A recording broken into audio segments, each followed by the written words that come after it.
Okay. Should we just start over? Yeah, for sure. I'm so sorry. No, it's okay. Well, I find it really funny because the audience is going to not hear some of the things that just happened. We started really serious, and then we said no giggles today. We're too tired to giggle. We're too tired to giggle. Literally doing a mid-episode mulligan. That's right. Yeah, this is a new. Oh, that's brand new good. thing. It is a brand new thing. That's really good. We didn't have to come back another day. We know it's not good already. So we're just gonna take a mulligan mid conversation. Call it what it is. That's right. Yeah. Start again. Welcome back to the new season. That's right. That's right. It happens towards the beginning of the season. Oh, yeah. And I was having breakfast and we were with a guy 10 minutes today. in, and here we go. Dude, I was having breakfast with a guy today, and he's like, "Oh, you're part of the podcast?" Like, yeah. And he goes, "So how is it doing that?" It's like the two hardest episodes are the first one and the last one. The first one is, okay, how do we do this again? Yeah. Are we really sure we want to tackle this topic? And then like 10 episodes in, it's like, okay, how do we still sound excited about this? Because we're exhausted. So it's like we're on the first bookend today kind of thing. Yeah. We're already taking a moment. Well, and behind the curtain a little bit, Joey texted yesterday, are we sure we want to do the life of Joseph? So there you go. That's the first one's hard. Like it's hard for us to sort of figure out our footing for a minute. And we talked about having long weeks, all three of us having long weeks. And if we even start to giggle, it's going to go way off the rails. And it did. And it did. That's what I was going to say. If we start giggling, it's because we couldn't. We're so tired. We could not get a hold of ourselves. And then it happened. It was good therapy. My nose is still stuffy from laughing so hard that it made my nose run. Lori had tears from her eyes and her face was sweating. So it's just one. And she actually did the wheeze. And she did the Joey wheeze. So. Making me cough. Yeah. Awesome. So we, welcome to this season. We were kind of laughing also about how we used to come up with really fancy names. Sacred Cows, Coffee Cup Theology. I even forgot it. And by the way, if this is your first time finding us, we would encourage you to go back to those episodes. We are, I think, in the 90s now, and so we have plenty of episodes to go back and listen to. And so this season, we might hit 100, which will be pretty fun. What are we going to do for the 100? Yeah, we gotta do something fun. Y'all give us suggestions. Yeah. We will. That'd be great. Also, maybe somebody can bring donuts or something. Oh yeah, that's right. I'm sorry. I forgot your birthday. As of recording, tomorrow's my birthday. And every year at recording, this is our 4th year doing this, I always get donuts on my birthday. And I'm sorry. Not today. Must have been a long week. It was. A long week. All right. So we're going to be in the life of Joseph. And so that's really creative, but it's really gets the snapshot of what we're going to be talking about. And so if you're unfamiliar with the story or where we are in the Bible, so we are in the book of Genesis. Genesis is the first book of the Bible. And Genesis 37 through 50 is the story of Joseph.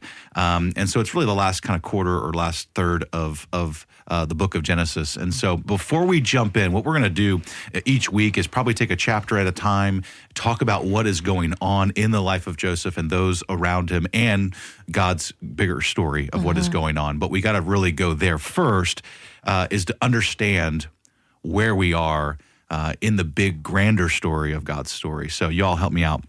And Jeff, I do want to pick up something you had said too about why we do this. Yeah, well, we want to kind of model how you do a character study because it's different.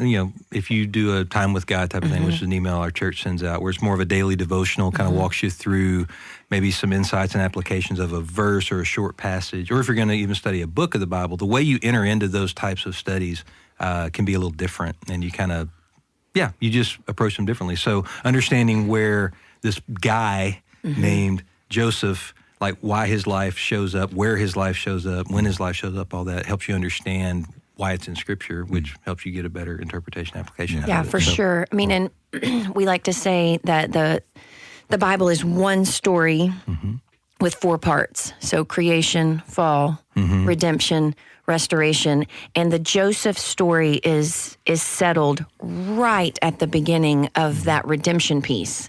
And so it's so important for us to understand that Genesis 1 and 2 is creation, Genesis 3 is the fall, then we have the story of Noah and the flood, and the story of the Tower of Babel, where it's just, it's a disaster all through there.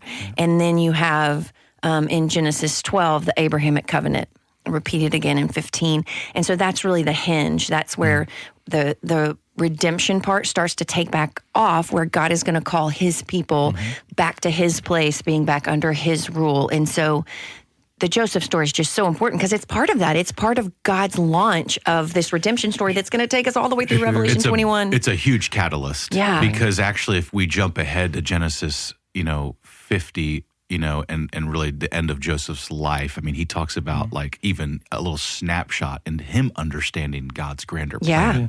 And it goes back to Genesis chapter 12 when God comes to Abram and he says, go. And he says, I'm going to give you a land and I'm going to make your name great and I'm going to make you and your people a blessing. Yeah. And this people of Israel, that's the story we're following, is the Israelites, God's chosen people to be set apart and to be holy, to use them to the ends of the earth. Yeah. But if you're just going through a reading plan and you show up in Exodus all of a sudden, and the question is, how'd they get to Egypt? That's right. That's Well, right. go back to Genesis 37, Yeah. and thus begins the tale of how they all got to Egypt. Yeah. Yeah. Yeah.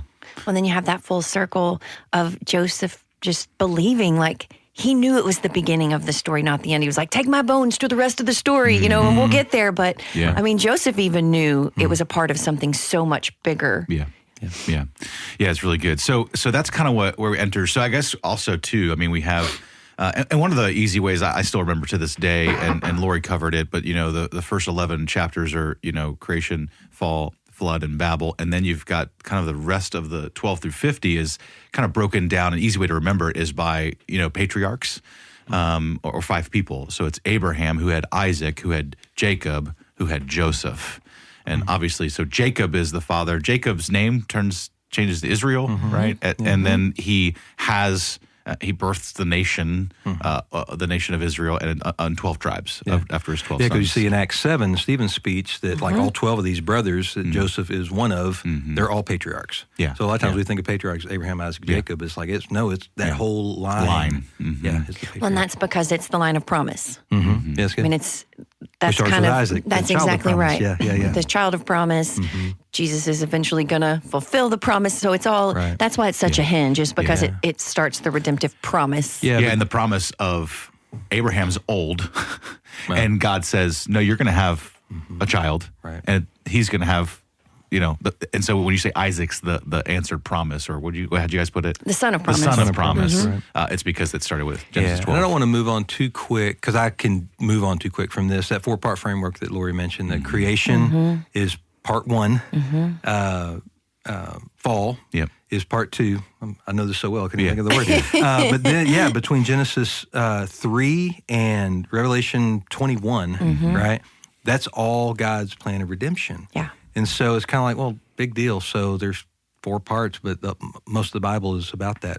Right. Say that again. Right. Most of the Bible is about God's plan of redemption. So that orients you to anything you're reading. Like if you don't know what else to ask about it, zoom out. What does this tell me about God's plan of redemption? Like that's a great first question to ask as you're doing any kind of Bible study. Yeah. But like it's just been so helpful for me to stop and pause on that sometimes. Yeah, for sure. No, that's good. And I think even as we jump into chapter 37, that's really important because that's a framework for you to read some really interesting things that happen. And it was fascinating as I was reading it. So I have the Joey translation, or the Joey interpretation, I guess I should say, of what's going on. The JTV. Yeah, I like that. I like it. I know you do. Wait. JTV is Joey translated You've been waiting your whole version. life for that affirmation, man. Whatever it is, it's going to be said real Hey, fast. we're getting T-shirts. Well, there. Nice. Okay. Zing. Bingo. We're not really back until a zing happens, Yeah, but exactly. we're getting T-shirts made, and I think that might have to go on a The T-shirt. JTV? The JTV. Yeah. But as I was reading it, it's interesting. I want to highlight a couple things. So here we are. There's the story of Jacob and his 12 sons, and what it highlights very quickly is Jacob's favorite son, Joseph.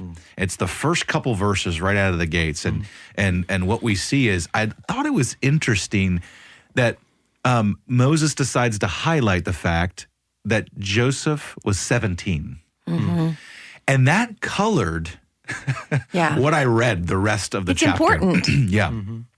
But listening or reading other people's translations, or I keep saying translations, but interpretations of the text, I had one writer who was saying, Joseph was completely 100% above reproach and was this perfect little boy. And it was the brothers that were like super, super evil and working against God's will. And is actually somebody who we would all really respect. Really? John Calvin. I would really respect him. I mean, it was but really I disagree the heck fascinating. out of that. Yeah, totally. With all the parts you just said. Exactly. Yeah. I mean, it was really interesting how and that's why I think we have to be careful as we go about, and that we need to check, translations with translations. We need to check interpretations with we need to Context with context. Context with context of what's going on. And so anyway, just to give a quick rundown, a quick overview, and then we can kind of parse through it and get to the more of the granular of the chapter. But so it starts with Jacob and his sons, and clearly there is a favoritism that Jacob shows Joseph there at the beginning. He gives him a coat of many colors, which is very interesting. I always took that for granted. I never looked it up because it only is relevant again when they use it to show that he died, like that there was an appearance of his death to Jacob, and then he goes through this mourning. But really, it's one of those things that is only mentioned a little bit, but it is interesting to try to figure out. But it would show a sense of royalty, a sense of privilege. If you wore this coat, you weren't of the working class. You would watch other people do hard work, but definitely a sense of probably a sign that he was getting the birthright. It shouted, "Dad likes me better." Yeah, that's right. Yep. Yeah. For sure. Yeah. I mean, it was literally loud colors. So Joseph in the Technicolor Dreamcoat, that movie from a while back, or whatever that was, plays. So that's not like scriptural necessarily the way they laid that. Based on scriptural events. Based on scriptural events. You guys know I was in that show. I know. No, stop it. Yeah. Seriously? I was Pharaoh. Did you know this already? Well, I think we've talked about it. Wow. But I Jeff must is- not have been He there. I can't referenced- imagine forgetting He that. little referenced it detail. last night in his teaching, where I learned all this. Okay. That was good. Yeah. Well done. So you were I was Pharaoh, You were which Pharaoh. is which Okay. in the show is the Elvis character. Right. So there's some great gold fantastic. pictures of me in that show. So we might have to post it with the Pharaoh episode when this we do week Okay. just got better. That's right. But when we go back to the context, we see in the first couple verses, we have a 17-year-old who is favored by his father, who gets this coat. And I didn't count how many times, but multiple times Moses writes how much his brothers hate him. I love it in verse 4. It says, the brothers couldn't speak of him on friendly terms. I was like, well, I wonder what that really, I didn't go back and look at the Hebrew. Yeah, I would be I fascinated. don't know what that really means, but they did not like him. Yeah, and he even tattletailed right on his brothers for something. So like the rising action here of what's about to take place is really Yeah. In the margin of my Bible, I wrote, dude, ... Because it's like, he just keeps, it's like, bro, you have no self-awareness of how you're coming across here. You know what? I wrote Proverbs 27:2 in my Bible at some point on the margin. And so I went back and looked at that when we started studying, and it's the verse that says, let another man praise you. Joseph was not. Yeah. But at 17, where would the wisdom have come from? Yeah. Right? He didn't understand, maybe let someone else say something nice about you instead of saying, hey, I had this dream. Yeah, and so that's what's happening. Yeah, is that he is given this gift from the Lord to have these very specific dreams. What we're going to see throughout the story of Joseph is, and what we'll a repeated theme we're going to come back to is God's sovereignty and how He does work all these things together. So a couple things can be true. He can be an immature 17-year-old, and he can be overly favored, probably by Jacob. Love that. And God still can be at work through all of that. Yeah. Right? This one thing in verse 2, I was curious if y'all had any thoughts about it. It says he was a boy with the sons of Bilhah and Zilpah. Did that imply, obviously that's who he's hanging out with, but it doesn't sound like he had much relationship with the other brothers? Like, was that his main people? Or is that just saying that they're around the same age? Or do either one of y'all have thoughts on that? I mean, 'Cause- Bilhah and Zilpah are the other maids that were Jacob's wives. Correct. Right. And so So, it doesn't say Leah, which I thought was weird. right. Well, he had all sorts of wives. Right. Because they kept giving him wives because, I can't bear children anymore, so here, take my maidservant or whatever, that Right. kind of thing. Or I can't have But he's Joseph is Jacob's favorite because it came through Leah, his Right. favorite wife. No. Came through I mean, it Rachel. came through Rachel, his Yeah. favorite wife. So you got that double favoritism, but then you have these others over here that are like the kind of the offshoots of these other arrangements, and that's who Joseph is connected to, like right starting off. Like that's Yeah. something, and I Yeah. couldn't find That much makes sense. good info on this. I was just curious, y'all had any Well, thoughts I on just think, again, going back to building the context of like a 17-year-old who clearly was already on the outs. I think it just highlights that he's on the outs. that? Yeah, okay, Yeah. yeah. With So his brothers, you yeah. have these 11, they're kind of a crew, and Yeah. then Joseph's over here with Daddy and these other, Yeah, other yeah, kids. I think so. Is Benjamin born at this point? He's not, right? Joseph was the baby. No, Benjamin's the baby. Benjamin's the baby. So Benjamin's the Joseph baby. was Benjamin's the the second to baby. last. Okay. Because remember, Rachel dies in Right. Childbirth. Right. Yep. with Benjamin. Yeah, good.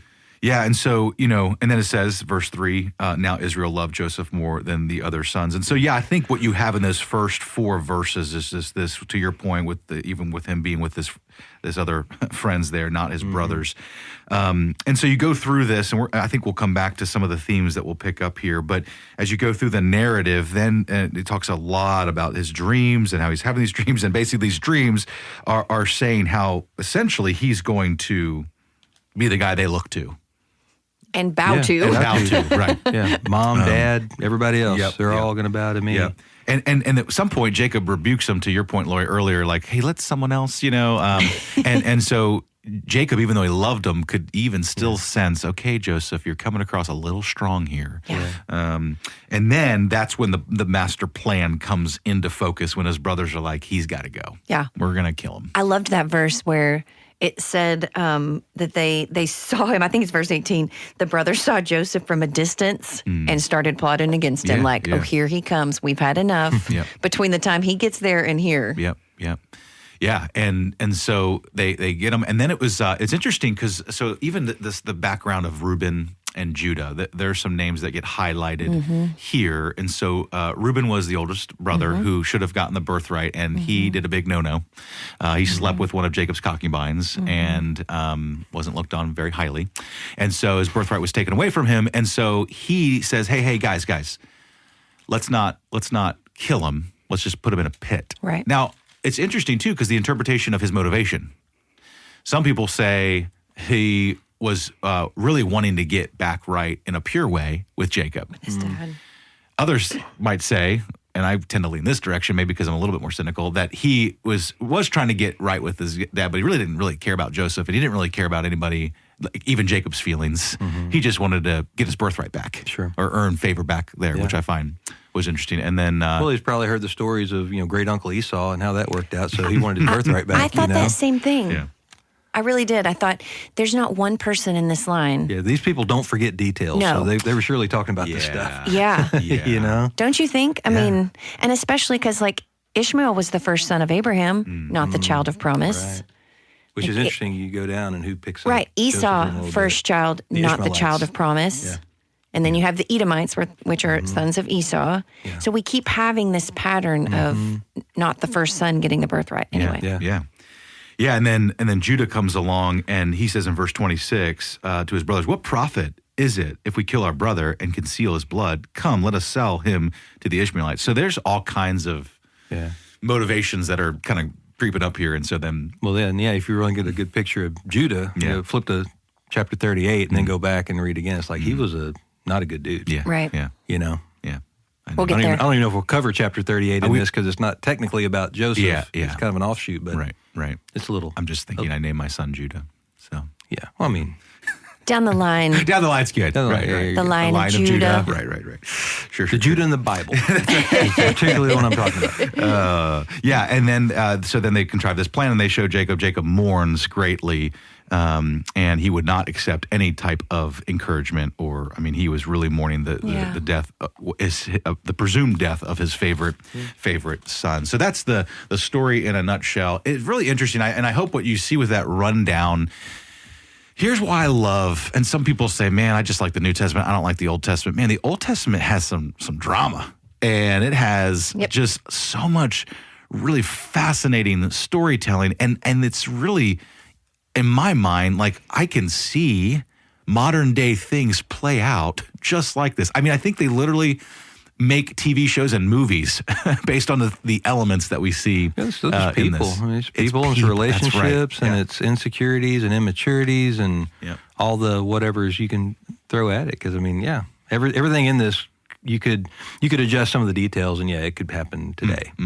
Probably not a caravan wandering by on camels are going to pick you up, but it's like there's so much going on. For sure. For sure. I did laugh when they threw him in the pit and then they sat down to eat their lunch.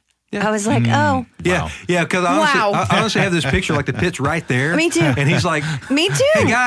hey, guys are like, shut up, we're eating. Exactly. Guys, it's I like, had that picture. And again, that's something we would totally do today. Here's this thing, and then we're just going to go on with our day. Yeah.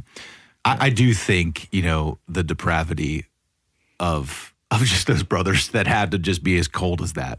Pretty cold. I mean, cold-blooded. Yeah, because you typically don't make decisions like that in isolation. Like, you've made a series of decisions to get to the point where you can just be that callous. Yeah. Yeah. Like, what all's left out? Yeah, for sure. A lot. Yeah. And then there's the, back up 20 paces and look at it and say, okay, this is all part of God's plan, because he has to get this family safely to a place where they are not going to starve in Canaan, because it is the line of promise. Yeah. And then you get in the debate really early. Did God cause or allow this to happen in his sovereignty? Because he's setting that story. I mean, he's setting the story to get them into Egypt, where they will be favored, where they can again prosper, where there can be a line of Judah to come out of. I mean, obviously God can't fulfill his promise to Abraham if these people starve where they are. They have to go. And that's where you have to get at least a rudimentary grasp of certain theological truths that are kind of held in tension, because the answer is, did he cause it or allow it? The answer is yes. Yeah. Both, because there's no person in any of these stories that's born neutrally. They were all born into a situation that existed before them. Yep. Yeah. And then they make decisions that creates the next situation that the next person is born into, kind of thing. And if the understanding of where we come from is from God, God creates us, God places us, into a family, into a situation, those types of things. Then So good. Did he cause it? Yes. Did he allow the things that he had caused to continue to play out? Yes. Like, at any point in time, God could have stopped this, but he chose not to, based on reasons known only to him. Because from before the foundation of the world, Genesis 3 to Revelation 21 was going to happen. And how often do we try to get out of the situations and pray for different circumstances 100%. and like all the times. If you ask how often, it's every time. and not that you can't have like certain desires to not live in, but it's a not my will, yours be done posture. Yeah. Just one little thing. You mentioned sovereignty earlier. Yeah. Just one little thing that I found as studying this. You skim over it, but they took him and threw him into a pit. The pit was empty. That word pit is the word, basically where they get the phrase or the term for cistern, which is basically a well. Yeah. So they just happened to throw him in a dry well. Where'd the water go? Right. And did they know? You know what I mean? It's like just that one little detail. It's like he was going to survive. Like that was never in question. So God allowed all this to happen. God also put the things in place. Yeah. Whatever those might be, the right band of marauders coming through at the right time to take him to the right place to be in the, like all these things can be purely coincidental, but man, that's a lot of coincidences. That's right. To line up. That's right. Yeah, and just in case we did pass over it, so he gets sold, and then those that bought him took him to Egypt to then give him to Potiphar, Who's second in command of Pharaoh. That's right, second command to Pharaoh. And then we can't jump ahead, because even though it's tempting to jump ahead, but that's where Joseph ends up. And to your point, Lori, a couple minutes ago, and to Jeff's, is like it does set up just the rest of the narrative of what God was trying to do this whole time. Do you think we struggle with that though? I mean, I struggle with it. If people ask me, does God cause bad things to happen to people? This particular chapter would indicate that he does, that it was part of his plan. Now, it's going to be redemptive. It's always going to be redemptive. Yeah. I think the reason why it's difficult is because we're on here. It's easier because we know the whole story. Right. Yeah. I think when people ask it, they're either before it or inside of something. And it feels so wrong because it's so personal that God would do this. And then you get on the other side. I mean, it's just like the cross. Before, the disciples see their best friend and leader, the person that they gave their life up for, hanging on a cross, and so they felt defeated. Well, it was so crazy to even think about that when he told them this is going to happen, That's right. they didn't even know what that meant. Right. Like that's how out of Yeah. sorts that seemed to them. Yeah. You know? So the darkest moment in human history and in their lives for sure. And then 3 days later, they start to get it. Well, I guess 40 something days later, they start to get it. And so I think we have to. When we personally are in the midst of it, and that's why I just love this idea throughout Scripture. What you'll see, particularly with Israel, and you alluded to it earlier, is they don't forget things, and they are called to remember what God has done over and over and over again. Because what you're talking about when we have a difficult time, Lori, when we have a difficult time answering this question, well, we have to look backward to see all the goodness of the Lord and the things that He's orchestrated for our good and for His good, and the unfolding of His narrative. Yeah, I mean, I feel like that's one of the big purposes of studying the Old Testament is to watch the promises unfold in the midst of stuff that doesn't make any sense, and to be able to look back on the big picture faithfulness of God, because Joseph's story is our story. I mean, I think I'm always big about let's not do that, but I think that it's important to remember that Joseph's story wasn't just about Joseph. It was about such a bigger picture. My story's not just about me, but it's not about me either. Right. So at some point I get to step back once I have it in the big context and go, okay, but what do I learn based on what I learned about God? Totally. And I think it's this circular thing that then points us, because it's not about us, but then it points us back to ultimately, like, God's in charge. Like, it's the big God, the big view of God and the small view of man. Like, just understanding that is huge. And then you zoom back out again, just a Bible study method. You know, who wrote it? Why did they write it? You know, again, if we believe that Moses wrote it, or at least the tradition started with Moses, however you want to play that out, depending on which school you went to, you know, this was the oral tradition that was eventually written down to the Israelites about how they became a people and how they got to where they were. Yeah.